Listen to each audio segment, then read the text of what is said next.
Amadini amwe n'amwe usanga adahuza imyemerere ishingiye ku buzima nyuma yo gupfa, nk'aho ari ugucecekesha andi madini. Kiliziya Gatolika yo yamaze kwereka andi madini ko yasigaye inyuma mu bijyanye n'ubumenyi, ariho isobanura rwose idategwa ko ubuzima nyuma y'urupfu bushoboka. Kiliziya Gatolika isobanura neza ko iyo umuntu apfuye afite ibyaha bike atari ibyo kuzamurimbura, abanza kunyura ahantu kugira ngo ahanagurweho bya byaha, hanyuma akabona kujya mu ijuru, aribyo bita purigatori. Mbese purigatori ni iki? Ikomoka he? Ese andi madini yo ayivugaho iki? Nk'uko bisobanurwa n'abahanga mu by'iyobokamana, ni inyigisho ifite aho ihuriye n'umwuka wo gutungana k'ubugingo bw'umuntu nyuma y'urupfu. Iri jambo rikomoka mu kilatini purgatorium, risobanurwa ahatunganyirizwa cyangwa se ahasukurirwa. Nk'uko New Catholic Encyclopedia volume ya 11 yasohotse 2003 ku rupapuro rw'1034 bisobanura, purigatori ni ahantu ubugingo bwakirirwa mbere yo kwinjira mu bwiza bw'Imana, busukurwa ku byaha bidakomeye cyangwa ingaruka zabyo. Kiliziya Gatolika niyo yubatse cyane cyane inyigisho nk'uko tubisanga mu nyandiko ya Catechism of the Catholic Church mu nimero y'1030 kugeza 1032, aho bigaragara ko abapfiriye mu rukundo rw'Imana ariko batari batunganye burundu basukurwa cyangwa se batunganywa nyuma y'urupfu kugira ngo babashe kubona Imana. Ibi bigaragaza ko purigatori atari igihano cy'iteka nk'umuriro w'iteka, ahubwo ari ahantu cyangwa uburyo bwo kwezwa no gutunganywa bigasubiza umuntu mu mubano nyawo n'Imana. Nk'uko Jack Rogoff, umushakashatsi mu mateka, abivuga mu gitabo cye yise The Birth of Purgatory, cyasohotse mu 1944 ku rupapuro rwe rwa 3, inyigisho ya purigatori yemewe ku mugaragaro mu nama y'Iriyo 1274 ni Florence mu 1439, aho Kiliziya Gatolika yemeye ko inyigisho ya purigatori izajya ikoreshwa mu bitabo by'iyobokamana byayo. Kugeza n'ubu iyi nyigisho igaragara cyane mu myemerere y'Abagatolika, nk'uko byanditswe na Papa Benedict wa 16 mu nyandiko ye yise Spe Salve, yasohotse muri 2007 ku rupapuro rwa 46 kugeza kuri 47. Purigatori ni inzira irimo ububabare, ariko ububabare buturutse ku rukundo, aho umuntu yumva uburemere bw'ibyaha bye ariko nanone ku mbabazi z'urukundo rw'Imana.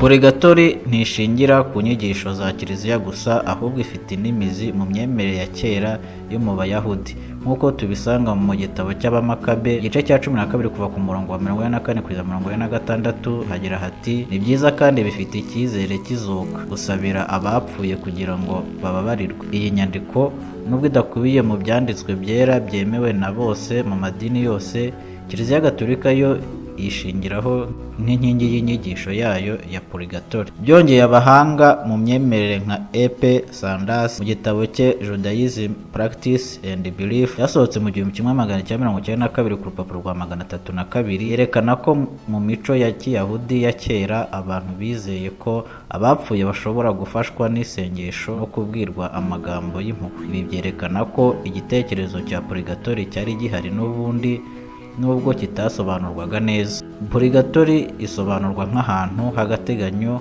ho gukurwaho ibisigazwa by'icyaha mbere y'uko ubugingo bwinjira mu ijuru. Ibi bigaragaza ko nubwo umuntu yaba yarapfuye ari mu rukundo rw'Imana, ashobora kuba akeneye kwezwa ku ngaruka z'ibyaha bitari iby'iteka.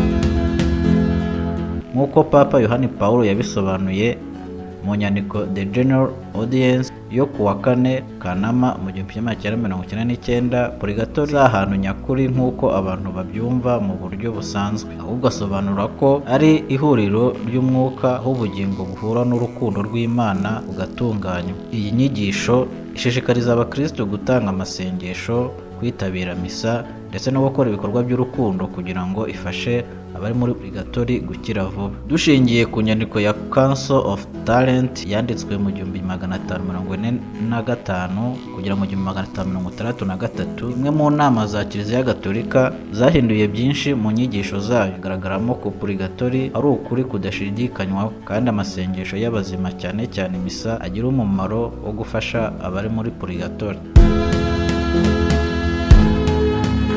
Itorero ry'aba Orthodox ntiryemera purigatori nk'uko isobanurwa na Gatolika, ariko ryemera ko amasengesho yo gusabira abapfuye afite umumaro, nk'uko Wari Timothy abivuga mu gitabo cye yise The Orthodox Church cyasohotse mu 1993 ku rupapuro rwa 255. Bisobanura aba Orthodox bemeza ko hari kubabarirwa cyangwa gukira bishobora gukomeza nyuma y'urupfu, ariko ntibabyita purigatori kandi ntibabishyira mu buryo bwemewe n'amategeko y'itorero ryabo.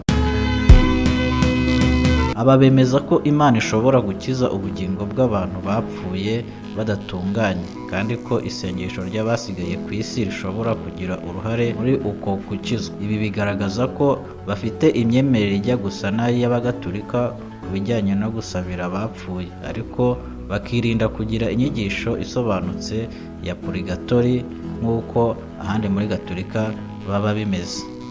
Nk'uko bigaragara mu nyandiko ya St. Mark of Athens, umwe mu bataratoye yego ku nyigisho ya purigatori mu nama y'i Florence yabaye mu 1439, yavuze ko nta purigatori ibaho, ariko yongeraho ko isengesho ry'itorero rifite agaciro ku bapfuye batarigeze bakora ibyaha by'iteka. Ibi byerekana yuko nubwo batemera inyigisho ya purigatori, bemera ko hari amahirwe yo gukira ya nyuma y'urupfu binyuze mu masengesho. Amatorero ya giprotesitanti arimo abaprotesitanti, abangilikani bamwe na bamwe, abametodiste, ababatista n'abandi benshi ntiyemera inyigisho ya purigatori, nk'uko Martin Luther abisobanura mu nyandiko ye Luther's Works volume ya 32 ku rupapuro rwa 92.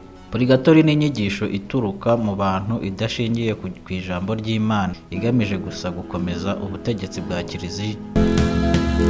Mu myumvire ya giprotesitanti bemera ko amaraso ya Yesu ariyo asukura burundu umuntu wemeye agakizwa, nk'uko igitabo cy'Abaroma igice cya 8 umurongo wa 1 bivuga. Haragira hati nta rubanza rukiriho ku bari muri Yesu Kristo. Ibi bituma bemeza ko iyo umuntu apfuye yaramaze kwemererwa cyangwa se kwangwa n'Imana, bityo nta hantu cyangwa se igihe cyo komeza gutunganywa kibaho nyuma y'urupfu rwe. Abaprotesitanti bashingira cyane ku myandikire yo mu gitabo cy'Abaheburayo umutwe wa 9 igice cya 27 havuga ko umuntu apfa rimwe hanyuma hakabaho gucirwa urubanza. Badashyigikira igitekerezo cy'uko umuntu ashobora gukomeza kwezwa nyuma yo gupfa. Ku bw'ibyo bemeza ko purigatori ari inyigisho itesha agaciro igitambo cya Yesu ku musaraba, kuko yerekana ko hari ibindi bikenerwa nyuma y'urwo rutambiro kugira ngo umuntu akire burundu. Ese Bibiliya ivuga iki kuri izi nyigisho?